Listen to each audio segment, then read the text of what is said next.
This Mahavakya is a cosmic code that Swamiji has given to all of us to connect with himself, connect with Swamiji himself. So take a moment to share what Swamiji revealed to you.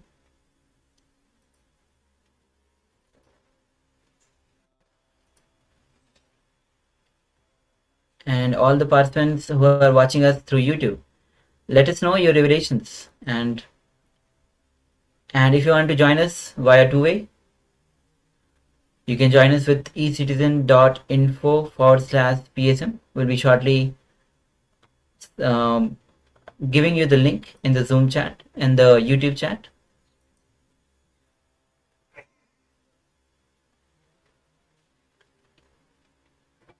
Yes, so once again, requesting participants to please share, and all participants that have their cameras switched off, requesting please switch on your cameras and let us know that you're there.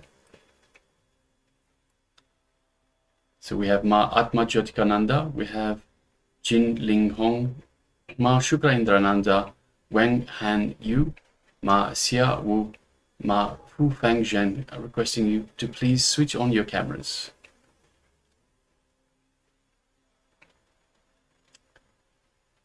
Alright, so we have one sharing. We have from Ma Ananda Gaurarupini that says parks, streams, people, trees, and paths. Yes, thank you very much for sharing, Ma. And yes, all of you can also share the revelations or third eye, what Swamiji revealed to you.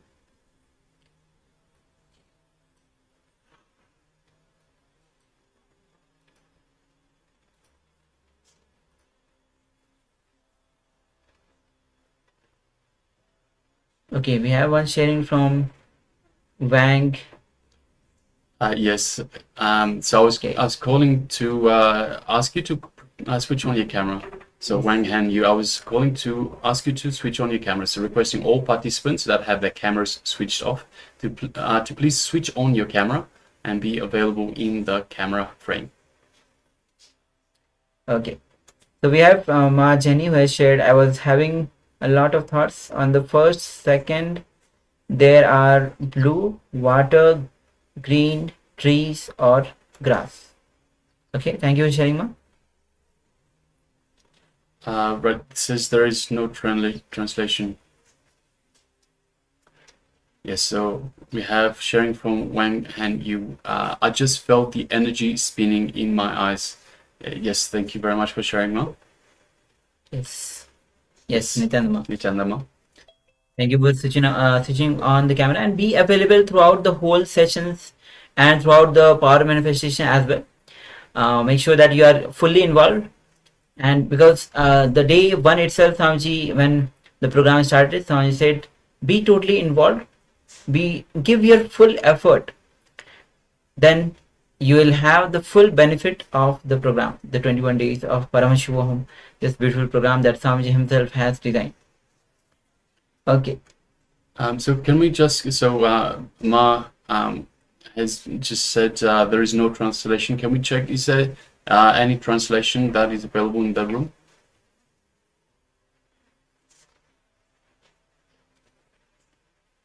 So do we have translators in the room?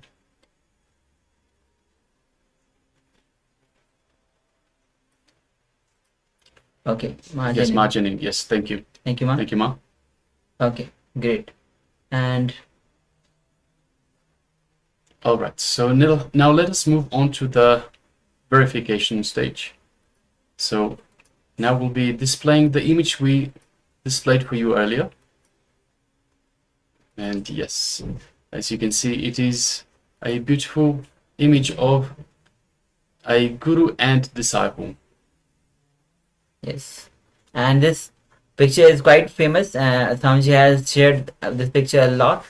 Arunagiri Yogeshwara. It is a depiction in the form of art, as a paint, where he himself is sitting as a child with Arunagiri Yogeshwara, when he used to spend his childhood and with him, where he used to go to temple in the mandapam. As you can see, the pillars. Those are the mandapam pillars where he used to go and spend his beautiful time with Arunagiri Yogeshwara. Arunagiri Yogeshwara is Shiva himself, and you can see lot of details in the picture as well. Rudraksha, Bhasma, Swamiji, the little Swamiji is smiling with the there's colors. Okay, so let's go through the sharings. Yes, so Mananda Agora Rupini says parks, streams, people, trees, and paths. So we definitely have the people. We don't see park or streams or the trees, and there's probably a path. Obviously, it's a temple, so there's definitely a path within the temple itself. So yes, thank you very much for sharing that.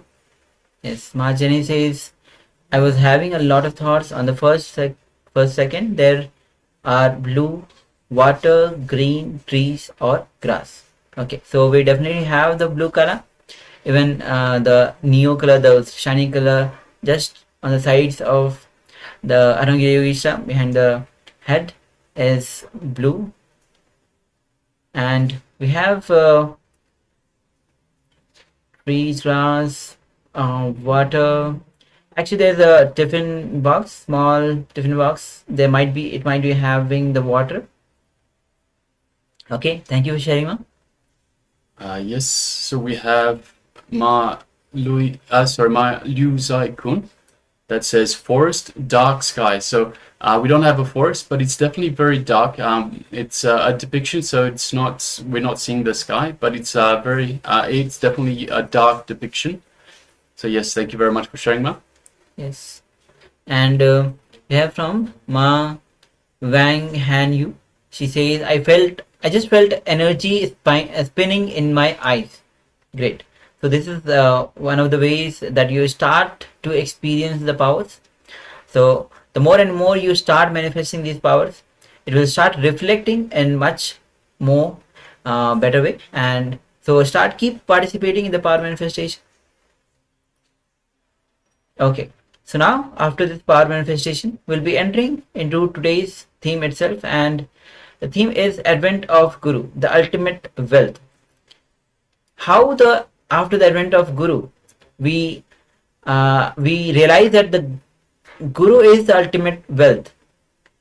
It is Guru who keeps or places us from perishable to perishable, from subconsciousness to superconsciousness. And it is through the Guru-disciple relationship we realize the ultimate wealth. So today we'll be going through this sessions where we'll be realizing how Guru is the ultimate wealth.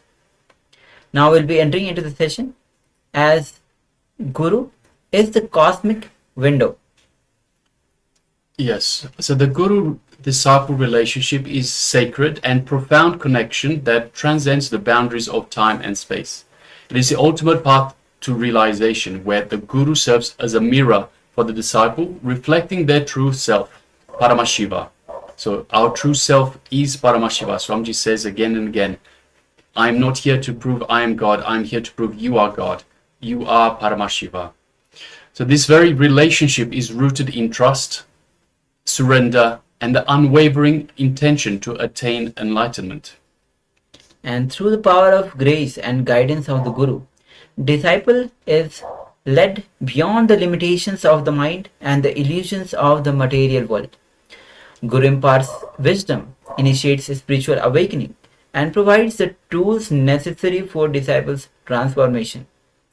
It is through his divine connection that one experiences the ultimate truth and realization of oneness with the cosmos.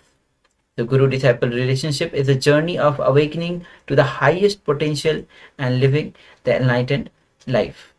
What is called, Swamiji calls, living enlightenment. So let's get ready. Come to the space of listening as we enter into this revelation by Swamiji himself.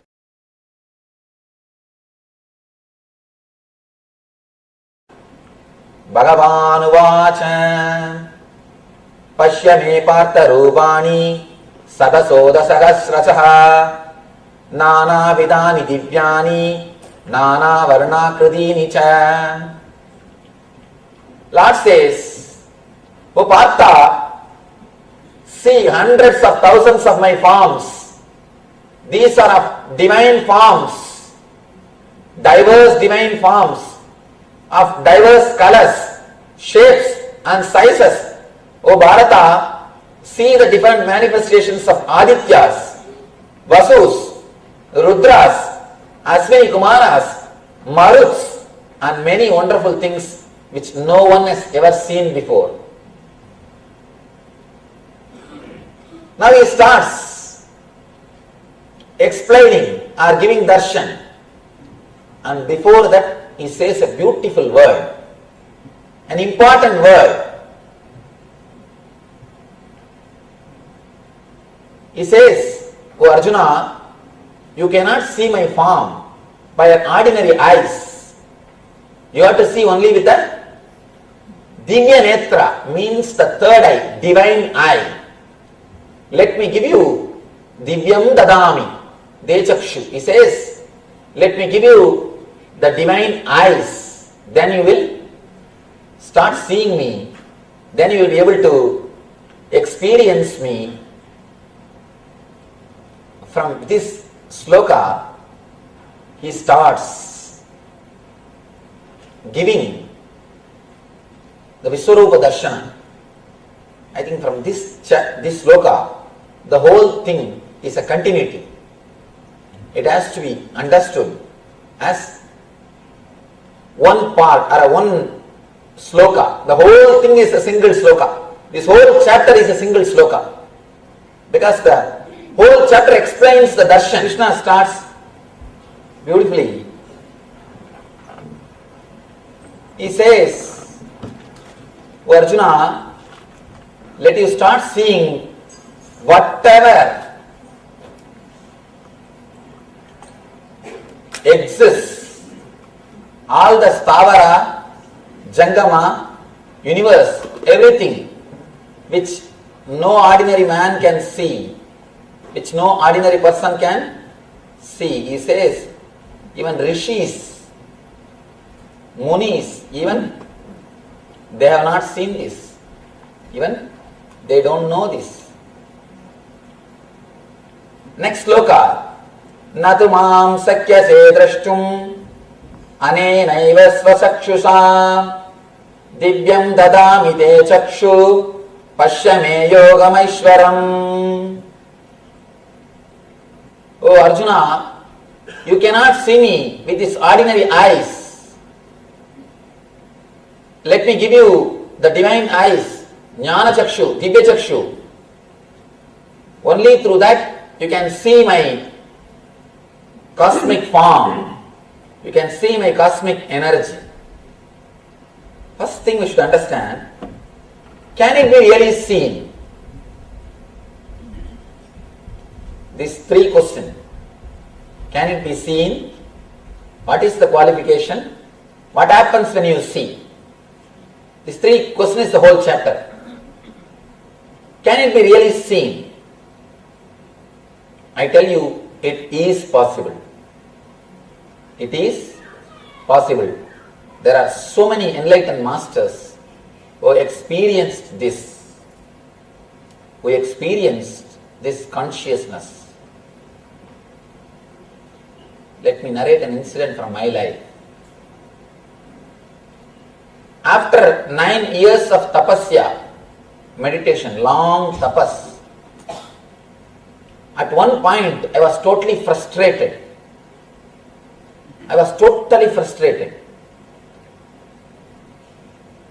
I started thinking, what is happening? Am I wasting my whole life just reading few books, following those few books, just reading some few books and following few books, of trying to practice those few books in my life? Is there really something called enlightenment? Or am I wasting my whole life? At one point the fear started coming. And I started thinking, the essence of whole life, the cream of the life is youth. I am gambling with my youth. I have just poured my youth into this tapasya. I have sacrificed my youth for this tapas. I started thinking, is it worth? Is the game worth? Suddenly, after a few days, I felt a deep depression. Whatever can be done is done. Because whatever I think as a spiritual sadhana, I started doing. I did not leave even a single inch, 1 inch. I tried my best, all possible things. I used to sit inside the firewall. I used to create a firewall, 6 feet diameter, and I will sit inside and chant continuously, do the japa, so that I will not fall asleep. And not 1 or 2, like this, hundreds of types of sadhana. I thought, whatever can be done by my effort, I think I am done. I finished. Still, if it is not happening, either there is no such thing as enlightenment, or I cannot achieve. But strongly the thought came, I think there is no such thing as enlightenment. Just these few people are cheating the whole humanity, just for their ego fulfillment. All these things I started thinking, really. I started thinking all these things. Then I started doubting the whole system. I lost faith on the whole system. I used to have a beautiful Ramakrishna's photo, which I worship every day. I used to worship every day that photo. He was the first inspiration for me. Ramakrishna and Ramana Maharshi. They were the inspiration. And when the trust is lost, I became so angry and so much depressed. I just took that photo, threw it such a way, the frame was completely broken, the glass frame, it broke, and it was lying. I was staying at the time in Omkareshwar, and I was having a japamala with which I used to do japa, which was my great friend. Practically hours together I will sit and do japa, and the japamala is supposed to be the object which is worshipped, or the maximum respect is given to that object, almost like a life. And I used to respect that mala. And that depression, I just thought, let me throw all this nonsense. I just took that mala, that anger. I told, not only this mala, I am throwing this mantra which I used also, let both disappear. I threw that in Narmada river. Decided, no more meditation, no more spirituality, enough. All these things. I struggled so much. I think these fellows are doing a big game. All these so-called enlightened masters are doing big game. Whole thing is game. I just threw everything and decided to drop everything. I dropped everything. The 7th day, I joined in their game. The experience happened to me. The 7th day, the experience of enlightenment simply happened. The experience of cosmic consciousness simply happened. Never the experience left after that. We may think, is it possible really to experience these things? Please understand, I was also in your place. Just because I travelled in the same path, out of courtesy I tell you, honestly this can be experienced. Solid truth, I tell you, this is a promise, this can be experienced. I have no vested interest to convince you about this ideology, please be very clear. I have no vested interest, yes, except a simple courtesy. All I have is a simple courtesy. Some of your friend is driving little further in 101. You see the traffic. You just ring up and ask, is there traffic continuously? Can you tell something about how the road is? Will he not have a simple courtesy to tell you, no, there is no traffic, road is clear, only in that area I think little jam. Come, don't bother. Will he not have a basic courtesy to give you that much of guidance or understanding? Please understand, just with that same basic courtesy, I am telling you, it is possible to experience. Never think it is not for me. It is for everybody. It is possible to experience these things, this truth in our life. It is verily possible to experience the cosmic form in our life. Because unless you are sure of the possibility, listening all these things is a waste. Please be very clear. It's such a beautiful, intense thing. If you really don't believe that it is possible, or really if you feel it is not, one more story. If you believe that it is not going to be possible, or it is not possible, don't waste your time unnecessarily listening. It is just waste of time listening. Before listening to these great truths, I wanted you to understand it is possible. The first thing we need to know is it is possible. Only then whatever Krishna says will work on our being. See, when you go out, if you really experience this cosmic form and go out, it's really great. I'll be so happy. Or at least go out with a glimpse of it. Let there be a glimpse when you go out. For that glimpse to happen, if these words of Krishna has to work on you means, first thing you need to be convinced of the possibility. It is possible. It is not just words. Let me tell you openly, directly, I promise from my experience, it is possible. It is possible. First thing. Next thing, what is the qualification? What are the qualification? By giving this experience to Arjuna, Krishna proves there is no need for any qualification.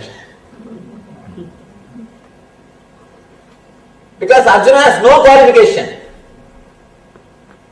Neither he took the responsibility, nor he understood completely about the teachings of Krishna.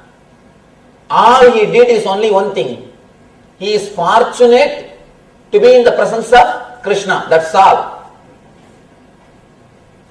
All you need also only one thing. You should be fortunate enough to be here without being caught in traffic jam. That's all. There are thousands of probabilities. You could have taken today off. Every day I am going and listening the same thing. He may change the words, he tells the same thing every day. Today let me rest. You could have thought, alright, 1 hour driving there and sitting there and coming back, big work. Let me watch TV today. You could have. But and one more thing, there are so many other places to go, more funny. More, you could have had more fun. There are so many other choices. But among all the choices, you chose to be here. That is only qualification. Don't bother, there is no need for any other qualification. One more thing, by you being here continuously after listening these things so many days, automatically your unconscious has started accepting these ideas, these truths. Be very clear, If your unconscious or subconscious doesn't accept these words, you will not come next day. There are so many who will drop. You will not come next day. Somebody came and told me yesterday, Swamiji, nowadays the moment I get up from my bed, I am waiting when it will become 5:30. When it will become evening 5:30. If you are waiting, means all these words have already entered into your being. So trust you are ready. That's an important thing. Please understand. Trust you are ready for this experience. Big problem. Many times, even if they are qualified, they don't trust they are qualified. That's a big problem. Because continuously, the so-called religious preachers have created so much of guilt in you. Continuously they blamed you. You are not qualified, you are doing this wrong, you are doing that wrong, you are doing this sin, you are doing that sin. Continuously you are blamed, disrespected. Because of that, you lost confidence about yourself. You lost faith on yourself. Now, if you are, after listening so many days, again you are here, that itself is a solid proof. Your unconscious has accepted all these ideas. Consciously you may fight. What he actually wants from us? Why is he sitting every day and talking? Consciously you will never be able to surrender. That struggle will be there always. That struggle will be there always. But you being here proves your unconscious has already started enjoying these ideas. You are fortunate to fall in tune with the great thoughts of Krishna. And especially if any of you, when you get up early morning, if you think, when it will become 5:30, let me go to temple. If you have that thought, be very clear, you have completely fallen in tune with these great thoughts. After these slokas, we will enter into a meditation. At least let us pray to the Parabrahma Krishna to give us a glimpse what he gave it to Arjuna. Arjuna has no qualification. Whatever qualification necessary for experience, nothing. Arjuna has got nothing. When he can give it to Arjuna, why not to us? Why not to us? And surely we will enter into the meditation and hope to have at least a glimpse of what Arjuna had.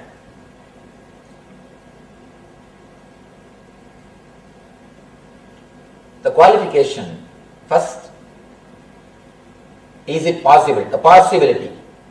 We understood it is possible. Next, the qualification. We understood by being here we are qualified. Over. Somebody goes to Ramana Maharshi and asks, Bhagavan, what is the qualification for enlightenment? He says, are you alive? He said, yes, I am. That is the qualification. Enough, you can become enlightened. Nothing else is necessary. You exist, your existence is enough. That is enough qualification for your enlightenment. Be very clear about that.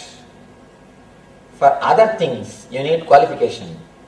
For the cosmic experience, nothing else needs to be done. And at the most, if you put something as qualification, the openness. And unless you have it, you will not come every day here. If you are coming every day and listening, please be very clear, whether you believe it or not, already you have openness. Because you can't believe you are growing, you struggle with yourself. Please be very clear, one more thing. I want you to understand one more thing. The moment you believe you have the qualification, you will start transforming yourself. So you never believe that. You never allow that belief that you have qualification to enter into your being. You always keep one step No. This has to be corrected, only then I am qualified.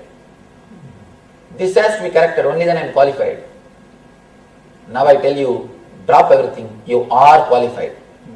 By you very being here. By your very presence, you are qualified.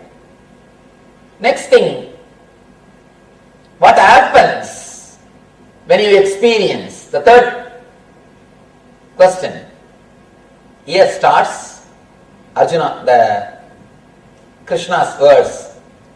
Nadumam chakyase drashtum anenaiva svachakshusha divyam dadami te chakshuhu pashya me yogamaishwaram. Arjuna, you cannot see me just with these ordinary eyes. You need divine eye, third eye, divya chakshu, to see my cosmic form. I am giving you the divine chakshu, the divine eye. Let you see my cosmic form. What is this divine chakshu? What is this divine eye? Let me tell you my experience. When I was 12, I started doing some meditation. I can't even call that as a meditation. It's like I was trying to play with the technique. A great master, Annamalai Swamigal, he is a disciple of Ramana Maharshi. At around the age of 10, he taught me, from where thoughts are coming, just start seeing. I should narrate that incident also. It's a small but nice incident. Once when I went to see him, he was talking to a group of seekers. And he was telling, I was taken by my parents to him. My parents are some relatives, they took me. Some elders. He was talking to them. We are not body. We are Atman. No suffering or pain touches us. When I heard that, I was surprised. How can it be? I came back to the house, I was thinking continuously. If my mother beats me, I feel the pain. In India, kids will be beaten. No 911. You can't call any 911. Kids will be nicely beaten. If you do any mischievous things, they will give you a nice blow. And they will have that stick also. They will blow nice. They will give you a nice blow. And I used to think, when my mother beats me, I have the pain. And especially in the village, they don't bother. In cities, it will be a little decent, but in villages, they will take a stick and you will have a good puja.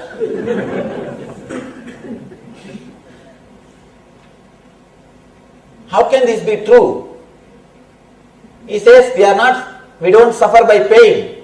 We don't suffer by suffering. Nothing touches us. I wanted to experiment. I went to the house and took a blade, knife, and cut my thigh to see whether I have pain or not. Not only I had pain, they took me to the hospital, they put all the stitches, and still now the mark is there, big mark. And again my mother gave me the puja, usual puja. You idiot, what are you doing? From where did you get that knife? And I had pain and suffering both. And I started thinking, what happened? This Swami taught us no suffering, no pain. Here I came and experimented on me. See, experimenting on others is easy. Arjuna is an intelligent guy. After understanding all these things, he started killing others. He never experimented on himself. He never cut himself. That's very easy. But experimenting on yourself only needs intelligence. A little courage. and I had the pain, suffering both. After a few days, I told, please take me to that Swami. They took me to that Swami. I asked him, see what have you taught me? You told that we will not have pain, we will not have suffering. I went and tested it on myself and I am having pain. Then he told, did I tell you to go and cut yourself? Then he made a beautiful statement. My dear boy, don't worry. I know now you have pain or suffering. He made such a profound statement. Still now I can say that one single statement has transformed my life. He said, you may have pain and suffering now. Don't worry. This attitude of analyzing the truth, this attitude of searching the truth, this courage of experimenting the truth will liberate you from all pains. Go ahead. This courage to experiment with what you are hearing, this courage to play with these ideas, I promise you will be liberated. And he told me, just do one small thing. Start searching from where your thoughts are coming. I was a small boy and moreover I was irritated that time. Now I understand what he said. To tell you honestly, now I understand. I have so much of gratitude for him. But that time I was irritated and I thought he is somehow avoiding me. Because he is not able to give right answer, he was somehow avoiding me. And I was thinking one more thing, now I can remember very clearly. There was some sweet and fruits around him. The devotees brought.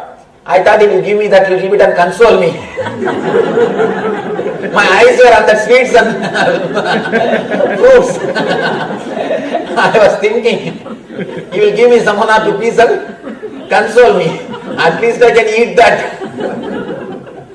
To tell you honestly, I neither understood what he said, nor convinced about what he said. Anyhow, he is telling me, anyhow, the elder respect and you can't fight much. So, only that mood was there. And he told me, just do one thing.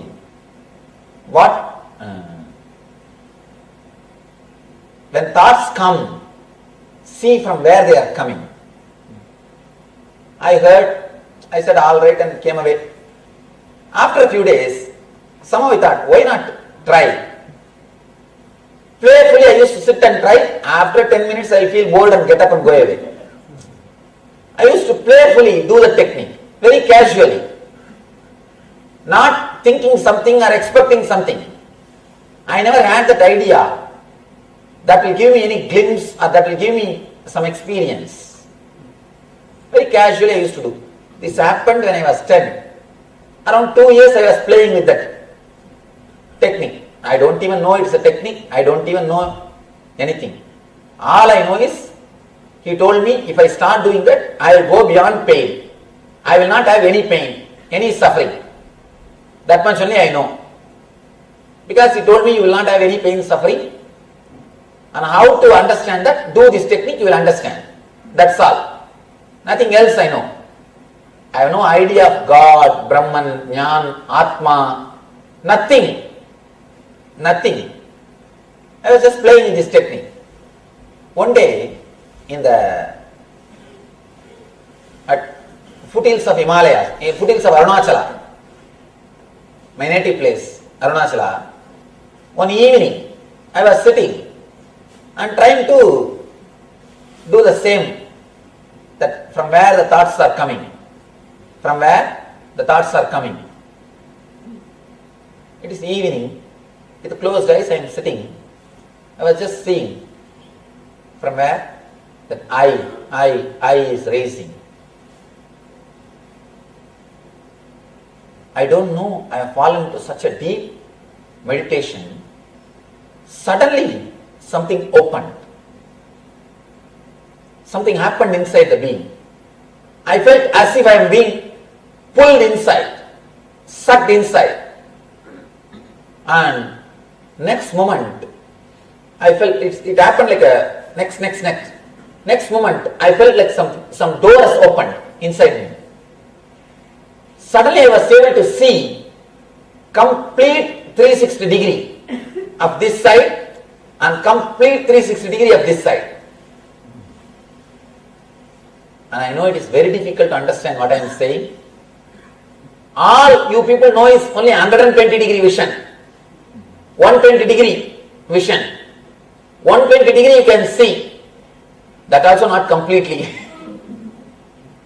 If you have to see intensely, you will be able to see only 30 degree. 30 to 45 degree you will be able to see intensely. In a broad way, 120 degree. That's all. And that also if you have specs. This is the vision we know. And suddenly, I don't know how you will be able to understand. If you understand. Otherwise I can't do anything. Suddenly, for a single moment, in a single moment, I was able to see, and one more thing, I was sitting with closed eyes. I was able to see completely this side 360 degree and this side 360 degree. All four sides. The temple in the side, the temple behind me, and the hill in front of me, and the city in the side. Complete 360 degree. And not only that, this 360 also. The sky, the hill, and the rock on which I am sitting, and behind the temple which was behind me, whole thing. Of course, very difficult to comprehend. How can it happen? Or how it happened? All I can say is, I promise again, it is truth, it happened. That's all. No other way I can explain intellectually. Simply the whole thing I was able to see. And not only I was able to see, the next moment I was able to feel, not only I am seeing, it is me.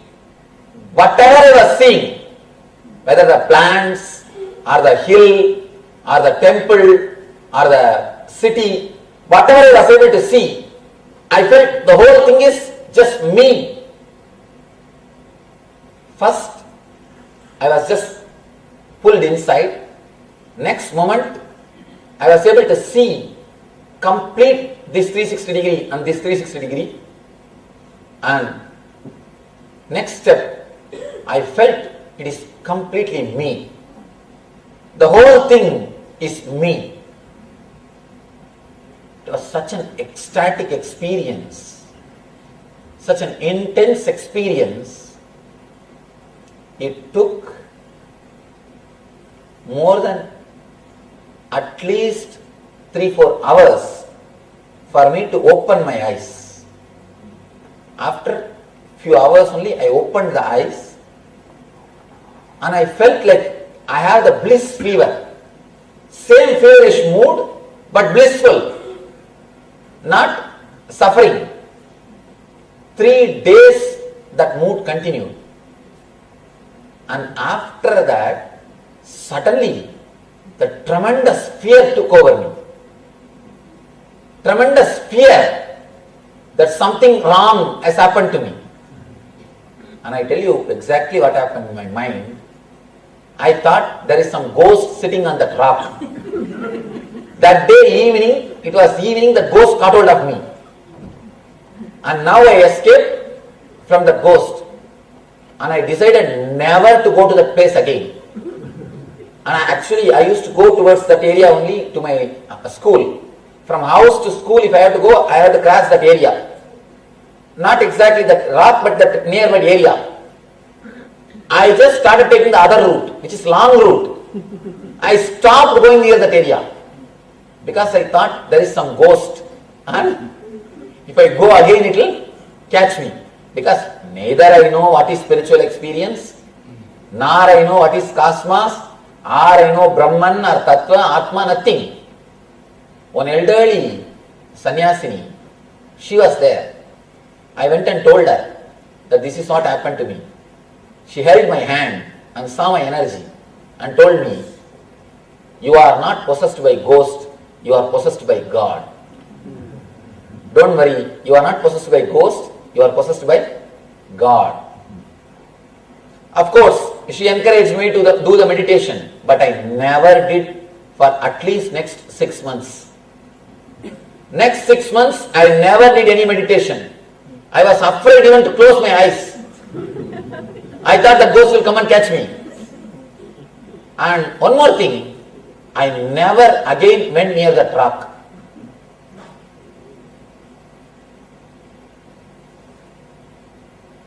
After, I think next year, after year two, one of my classmate, I met him. He is my close friend. We used to play together, and we used to go to the temple and all those things. And he is also a little interested in the puja, meditation, all those things. So I took him to the temple and made him sit in one corner, and I started telling him, hey, few days ago I went and sat in that hill, something happened to me, and suddenly from that day I am able to see all the 360, all the front and back. I don't know what happened to me. That guy still is there, and actually he is now coming out with his reminiscences. What he felt first when I came and told him. Just next day I am a small 12-year-old boy, and I am catching one of my friends and I am telling him, I am able to see all the side. I don't know what happened to me. And not only that, he said, fool, what are you talking? Something has happened to you. And I told him, no, if you try to keep some coin or anything behind my head, I will tell you what is there. And I started telling him, you see that ant which is there, it is slowly coming up. There was a small tree. In the tree the ant is coming up. Am I right? And he put some coin or something. And he said, now which side I am showing? I said, head. He turned, now you are showing tail. And he did something like these few things. When I told everything clearly, till then he was smiling and laughing. I told everything clearly. So the first thing he did is just move a little bit. That side. And then he told me, I am urgently feeling to go for one. I will come back, be here. Within 1 minute I will come back. I will go to the one and come back. He ran, never came back. And I am sitting there. And he never came back. Now actually, he came to the ashram. He told to one of our disciples, I am the first person who received energy darshan, but I missed it. I am the first person who received energy darshan, but I missed it. Because neither I know what is happening, I myself don't know what is happening. What was happening? Fellow got frightened and ran away. And I am shouting, hey, come here. Go to the rock, you will also experience this. If you want to know this, if you want to understand this, go to the rock. You will also see. And said, I neither want to go to that rock, nor I want to have all these things. Something has happened to you. I will go and tell your mother, and they should take you to doctor. They should take you to doctor. He ran away. Anyhow, even though the fear was there, the fear of bliss, the whole body was boiling with joy and ecstasy. Once in a while, I used to have that small temptation. Even if it is ghost, what is there? I can go and sit, let it catch once more. It is really nice. It is really nice. After all, it is so blissful. But other side, fear. Usually the story which we hear, ghost will eat you and you will die. That side, fear, one side. That type of fear. The other side, it is so joyful, so blissful. Never I understood what exactly happened. At least for next 1 year. After that, again I had a great opportunity of meeting one more enlightened person. He gave me the whole clear explanation, and of course the seeking started after this experience. Only after this experience it has become intense. Of course, after that 9 years of long tapas, all the tapas is done only to have that experience again. And next time when it came back, I think body and mind was ready. It never left. It just stayed with the being. I think that vision of 360 degree is what Krishna says, Divya Chakshu, divine eye, Trinetra, the third eye, or Anya Chakra. With two eyes you can see only 120 degree.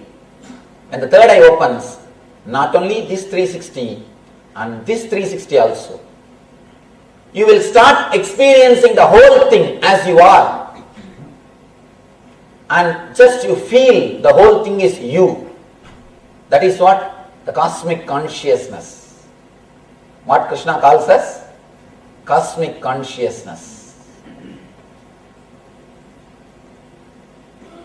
I felt the whole thing was living.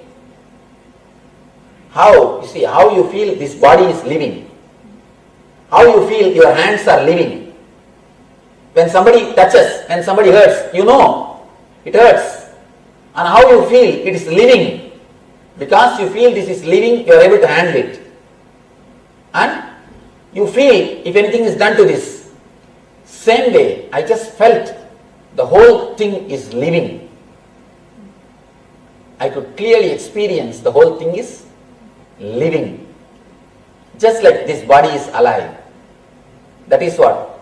Expanding your body consciousness to the universal consciousness. What you feel with your body, feeling the same thing with the whole universe is what I call cosmic experience. How you feel with your body, same way feeling with the whole universe. The problem is, even with our body we don't feel alive. That's the problem.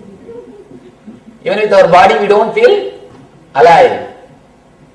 All we need to do is feeling the same way with the universe, how you feel with the body. That experience only Krishna gives to Arjuna. Same way as I got frightened. First time when I had that experience, Arjuna also gets frightened. He is also totally shaken.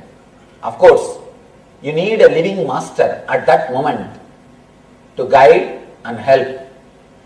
People ask me, who was with you, Swamiji, to take care, to guide you, to help you? And I always tell them, Arunachala. Arunachala is the living master. How? When you see, for an immature baby, you need an incubator. The premature baby, not immature. Immature baby, we are all immature babies. Premature baby. Premature baby. For premature baby to survive, you need to put that baby in the incubator. Incubator will supply everything for the baby to grow. Same way, for a person to become enlightened, Arunachala is incubator. Arunachala is the incubator. Just being there is enough. It just takes care.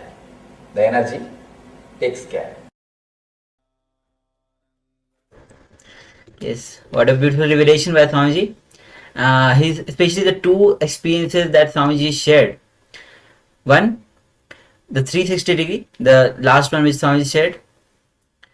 And the first one where he himself cut his thighs to go beyond the pain, as Swami was saying, sharing to him that you are beyond pain. So he experimented on himself. And Swamiji says beautifully that Arjuna actually experimented on others. After listening to Bhagavad Gita, he started killing others and experimented on others. But Swamiji here experimented on himself. So So Swamiji is telling how, and also previously Swamiji explained how when he was struggling for the enlightenment, the moment of frustration, he just threw away the mala that he was having so much respect and doing the japa, and threw away the frame, the photo of Ramakrishna, who was such an inspiration for him. And he was in such a situation that he thought it's a whole conspiracy and there's nothing called enlightenment exists. It's it's a whole conspiracy against humanity itself. All the enlightened beings are actually telling lies. But after 7 days, when he entered into same experience, and the experience never left, and he himself joined the club of enlightened beings. Yes. Alright. So let us now move on to the next segment.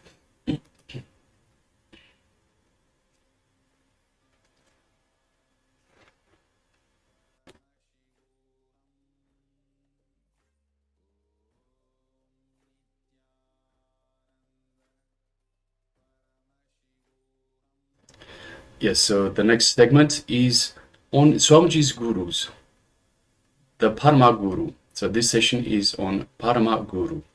So in this session, we will learn about the Supreme Pontiff of Hinduism's personal life, his education, his upbringing through 16 gurus. So did you know that the Ishvara Vibhuti Varana of the Kurma Purana records the happening of Nityananda that is to come into the future? It is true. We'll be displaying on your screens shortly some slides for you to see some of the gurus that Swamiji has had. So just give us a moment. Yes, so as you can see, these are some of the gurus. So Swamiji had a total of 16 gurus. So here you can see darshan photographs of the Paramavatars gurus that we learned from this session, that we will learn about in this session. And the first picture that you see is Bhagavan Ramana Maharshi, who is Arunachala himself, and Ramana Maharshi, who doesn't know. So and Swami says that Ramana Maharshi is the first inspiration for him. And second you see is Sakki Samigal. Third is Mata Vibhutanandapuri. Then Raghupati Yogi. Then Ram Surat Kumar.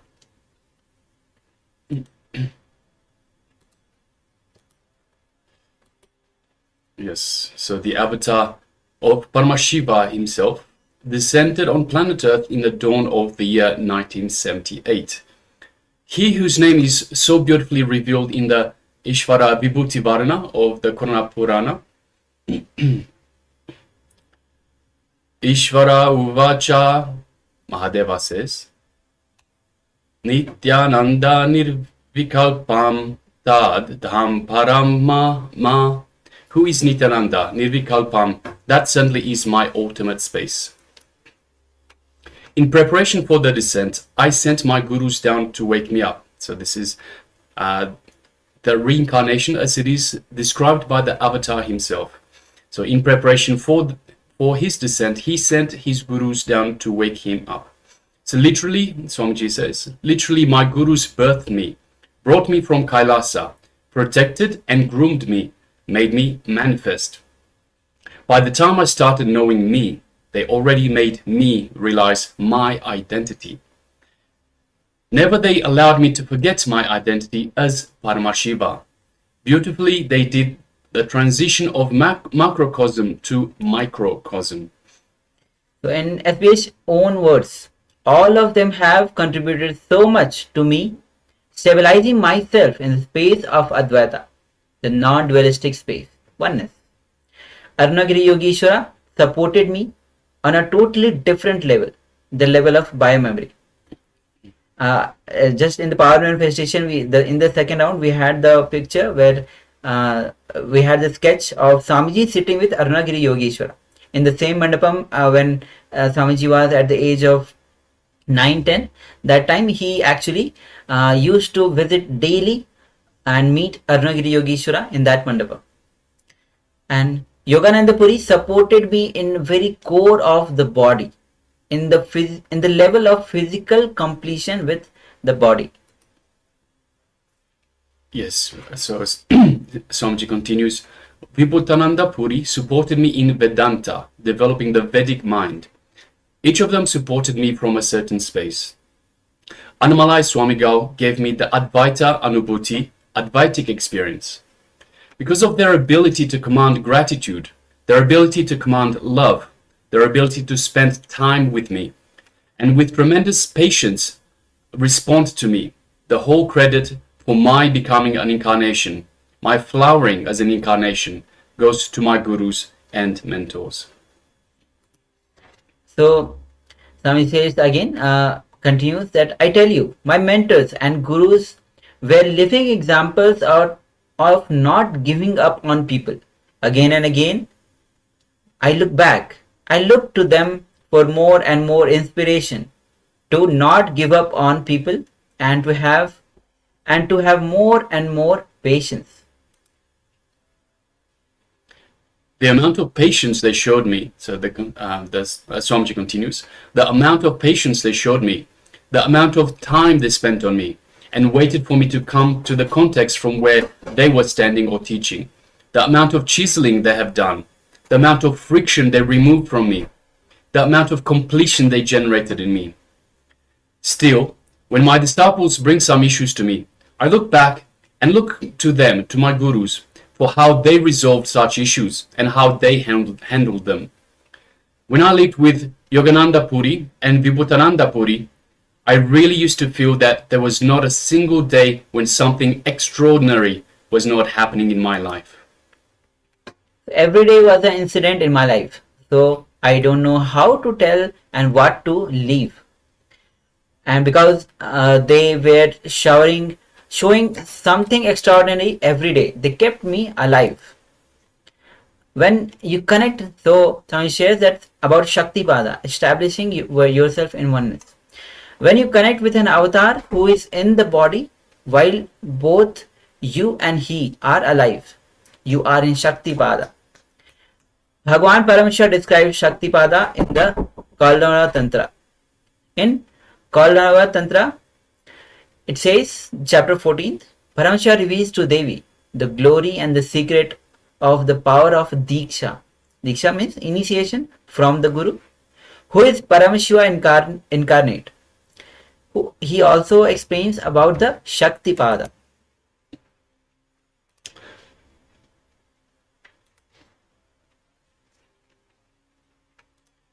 Yes, so the translation to the verse is merely by remembrance on the part of the Guru, proficient in the Veda, the subtle impact. The disciple has his incompletions severed. This is highly intense initiation, Tivratara Diksha. Released from external activity, the disciple falls instantly. As per the Shaktipada, the descent of the grace of the Guru, which is the entanglement in oneness with the Guru. A divine state arises in the disciple and he comes to know everything. If the conscious energy intervenes the depressing thought current and breaks it, that is what is called Shaktipada. Understand? This is what is called descent of grace, the principle of avatarana or doctrine of avatar. You can say, oh, every evening I was depressed for last 4 years. So naturally tomorrow evening I am going to be depressed. Or the same struggle I am going through for last 5 years. So in the next few years also this is the way life is going to be. Breaking this thought current is what is called Shaktipada. Consciousness intervening in the form of God or Guru and breaking this thought current is Shaktipada. Introducing you to a magical lifestyle from the logical lifestyle is Shaktipada. Swami says that What is the vision? Actually, he shares his vision for the humanity. He says, I am the embodiment of a principle. I am nothing but my vision for humanity. I am just my vision for humanity. I am nothing more than my vision for humanity. I am using this body to relate with you. I am my vision for humanity. When I say oneness with me, if you are integrated to my vision for humanity, if you feel that, if you feel this as you, that is what I call oneness with me. My vision is my integrity. My actions for humanity is my authenticity. My hope for humanity is my responsibility. Me happening for humanity is enriching. Yes, so now we just like to share some of the initiatives taken by the Supreme Pontiff of Hinduism to make Paramaguru's teachings available to all of humanity. So as you can see, Living Enlightenment book and its various versions, authored by the Supreme Pontiff of Hinduism, is a powerful superconscious based software for modern day human beings, and every thought current is rooted in Vedas and Agamas, which have been translated in many, many different languages. So several sacred Hindu scriptures were translated from Sanskrit to English along with commentaries by the SPH.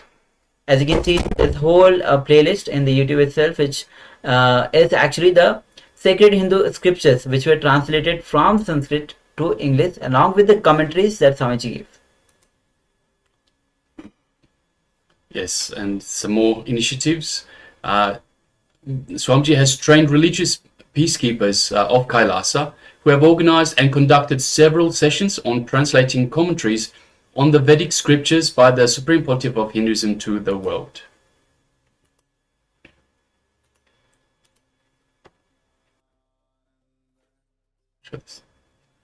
Now the SPH has reached out to millions worldwide by overcoming the language barriers by wishing people in over 25 languages, as we all of us are actually from different parts of the world. So Swamiji has reached out to millions worldwide, irrespective of the language barriers, including various languages.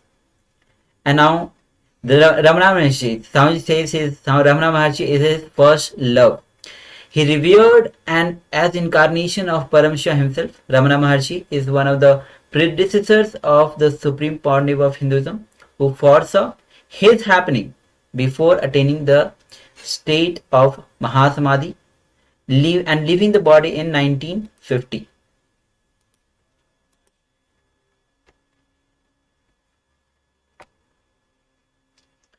Yes, so some of the predictions of the birth of the Supreme Pontiff of Hinduism.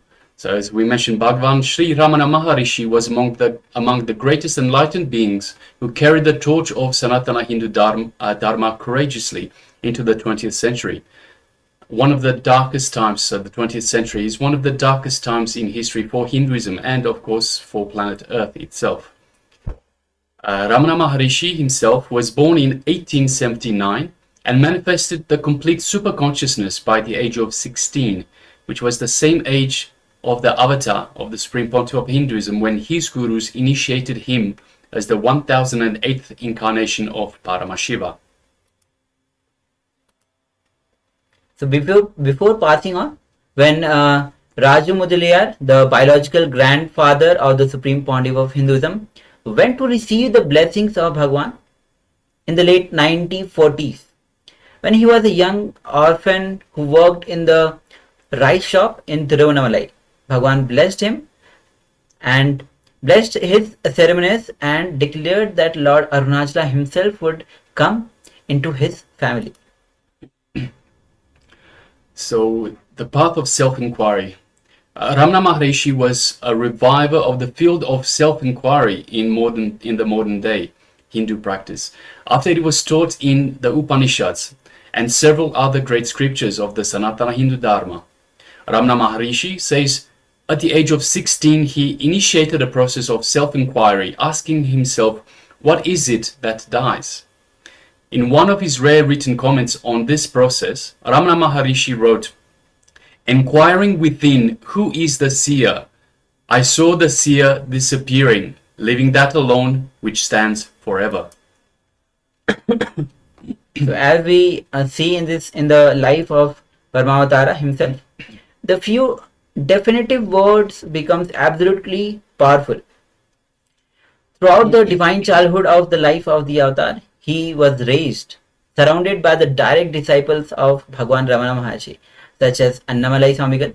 Just now we had where Swamiji revealed in the last revelation, Annamalai Swamigal, his how he actually initiated into one of the technique without even knowing that it is a technique.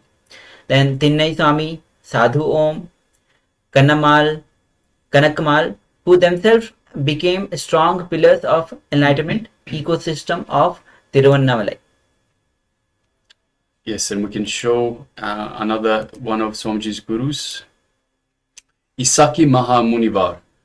So, Paramaguru of the Supreme Pontiff of Hinduism, Bhagavan Sri Nityananda Paramashivoham Paramaguru.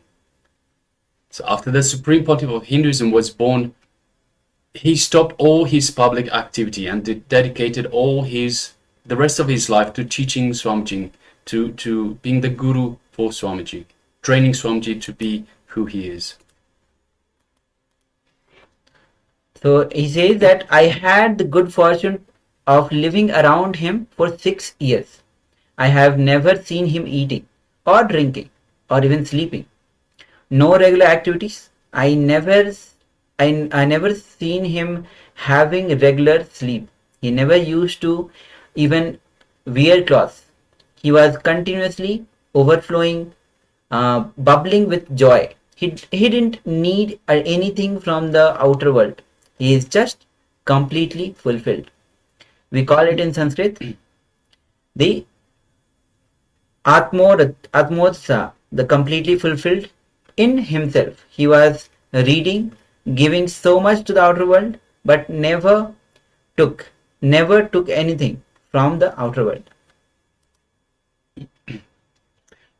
In the Supreme Pontiff of Hinduism, Nityananda Paramashiva's own words, Isaki Swamigal, well-known popular, every day he will see 1,000 people.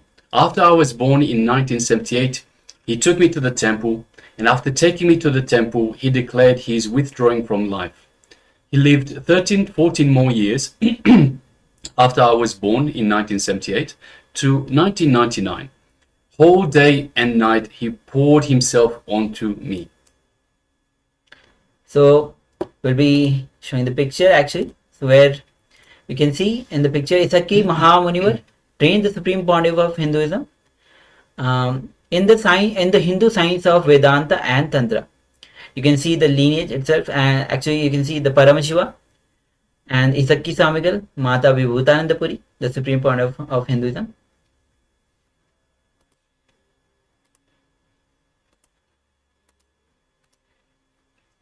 And about Mata Vibhutanandapuri, Isaki Swamigal said, "Father is going to come. So to prepare him, mother will come." And the Supreme Pontiff of words himself, he says, "My Guru Kupamal, Mata Vibhutanandapuri, mother did not have child for many years, and Kupamal's mother went and begged Sadri Swamigal. She said, I don't have a child. I am married for so many years, but I don't have a child." See, in Indian society, they will make fun of you if you don't have a child. Especially if you are aware, then you will know in the villages in the Indian society, it is very well known. If you don't have a child, you'll be made of fun. So Sadri Swamigal, being a great Mahapurusha, he was sitting on a dustbin in Tiruvannamalai. They will dump everything there. That is like he used to sit in that dustbin. So okay, so when he took that dust from the same dustbin, like where he was actually sitting, he took that dust, put in her hand, and that lady was so devoted and dedicated. She just ate the whole thing.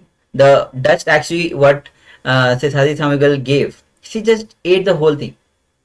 Later on, she told, when I started eating, I saw the whole thing turn into a jaggery, into a jaggery, the sweet. Immediately within 3 days, she conceived. The third day, the local doctor are saying, you are carrying. So this is the story of how Mata Vibhutanandapuri was actually came. She was considered as a mother to come for Swamiji. So for preparation, this is a preparation for Swamiji, and she went to Sisati Swamigal again. She was sitting on the same. He was sitting on the same dustbin.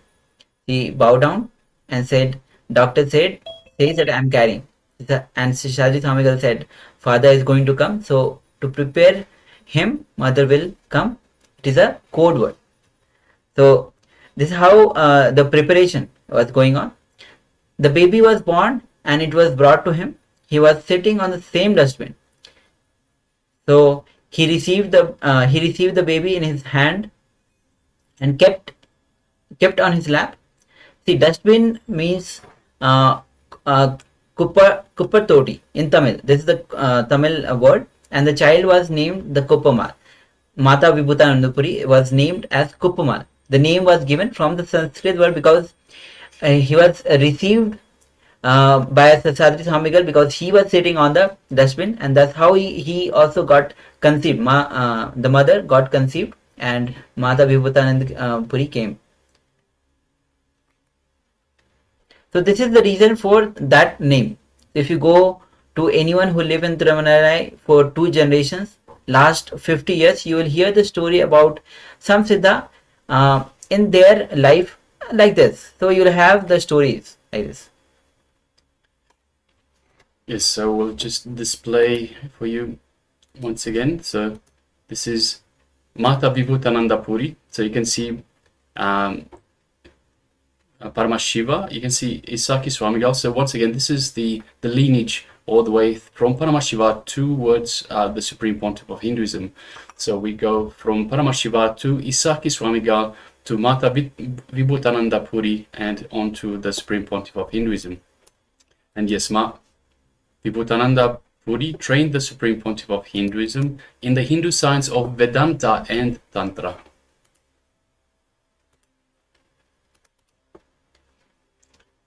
Mata Vibhutananda Puri, or Kupama, was a born yogini. She decided, I don't want to have the physical cycle, and she turned the Kundalini to enlightenment. It is possible without any sickness, just out of conscious choice, postponing the physical maturity. Now we're moving on to Raghupati Yogananda Puri, who was Swamiji's yoga guru. And Swamiji says he was just a body of miracles. He would sip cold water through his nose and spit out boiling hot water. He was a master in the sounds, Shabda Tattva, Vak Tattva. He would take a stone and create a sound like the stone being hit by a hammer, and the stone would split in 2 pieces. I have seen him lifting any size stones, any size rocks, that he would not even use both hands. So yes, we can show once again the lineage. So we have Paramashiva, Patanjali Munivar, Yogananda Puri, and on to the Supreme Pontiff of Hinduism. So the Guru Parampara for the Hindu science of yoga. So next is about Yogi Ram Surat Kumar. So you will pass the test of life, my boy. This is what Yogi Ram Surat Kumar told to Swamiji when he met him. So he was beyond the physical need. He talks about the Ram Surat Kumar that he was beyond the physical need. Every word that he uttered simply made realization happened in me. Swami says, when he put a single word into me, I could see thousands of patterns getting completely bombarded. He would finish off thousands of patterns in just one word. So these are the Out of 16 gurus, Swamiji shared few of the gurus actually who mentored Swamiji, and actually Swamiji lived with them. It was only Swamiji actually lived only with most time with the gurus. He never had the what do you call it? So normal communicating with normal people. He always have everything related to guru with guru. He always spent time with gurus, and that's how Swamiji's shaped his whole life. How gurus poured their life into Swamiji, and that's how the gurus trained him into various traditions, whether it is Vedanta, Advaita, Yoga, and various other traditions. All right, so let us now move on to the next segment of our program for today, which is the power manifestation, extraordinary powers of the third eye. And today, today will be a number of different powers. So throughout the entire day, we'll be changing between the different power manifestations. So you get a chance to try or to practice all the power manifestations that we've exposed you to in this program. That Swamiji has initiated you into this in this program. So right now, for this session, we are decreasing the temperature of the body. So we will be decreasing the temperature of your own body. So requesting participants to to sit comfortably on the floor, have your legs crossed, sit with your head, neck, and spine in a straight line. If you are unable to sit on the floor, you can sit on the chair. So the most important thing is that you are comfortable, but please do not lie down. So requesting participants, don't lie down, you will fall asleep. Your mind will start playing games and you will fall asleep. So requesting participants, please make sure you are in a sitting position. If you can sit on the floor with your legs crossed, that is the ideal position. If not, you can sit on a chair as well, but have your head, neck, and spine in a straight line. Make sure it is a nice straight line for the Kundalini energy to move freely throughout your body. Okay, now we'll need to record the body temperatures before you start. So if you have a thermometer, you can use that, or if you have a phone application, you can use that as well. Otherwise, you can just feel by your fingers, either at your neck or on your wrist. You can just feel what your temperature is like, and you can will be decreasing the temperature of your body, and then we'll be measuring once again using the same method. So just requesting participants, if you do have a measuring device, please gather it quickly and take the temperature before we start.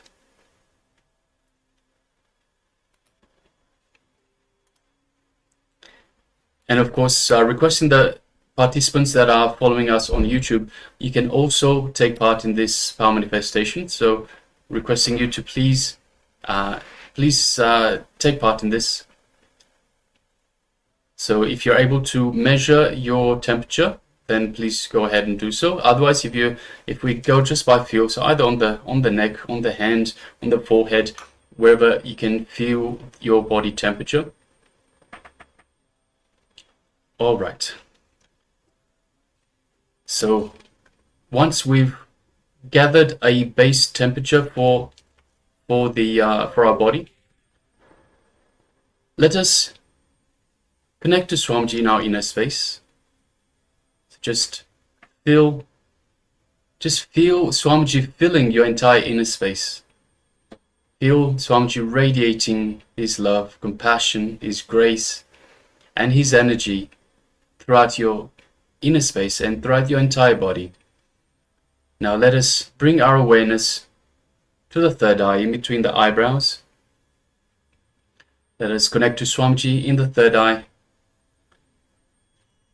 And let us make a will, a strong, powerful will to change the temperature. So let us declare a change in temperature that we want to affect of our own body. And through the power of will, let us change the temperature of our body. Let us start singing the Mahavakya. Om